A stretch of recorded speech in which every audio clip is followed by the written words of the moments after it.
হায় রে প্রেম, যার জন্য করলাম চুরি সেই বলে চোর।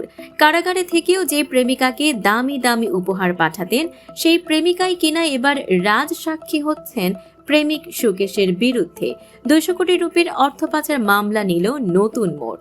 বলিউড অভিনেত্রী জ্যাকলিন ফার্নান্ডেজ জানালেন তিনি সরকারি সাক্ষী হতে প্রস্তুত, অর্থাৎ তিনি এখন তদন্তে পূর্ণ সহযোগিতা করে অভিযুক্ত প্রেমিক সুকেশ চন্দ্রশেখরের বিরুদ্ধেই তথ্য দিতে চান। মামলার মূল অভিযোগ, কারাগারের ভেতর থেকেই বিশাল প্রতারণা চক্র চালাতেন সুকেশ এবং সেই অবৈধ টাকার মাধ্যমেই বিলাসবহুল সব উপহার পাঠাতেন জ্যাকলিনকে। এমনকি গত বছর জন্মদিনে জ্যাকলিনকে প্রাইভেট হেলিকপ্টারও পাঠিয়েছিলেন সুকেশ। তবে জ্যাকলিনের দাবি তিনি সুকেশের আসল পরিচয় জানতেন না। নিজেকে বড় ব্যবসায়ী পরিচয় দিয়ে তাকে বিভ্রান্ত করা হয়েছিল।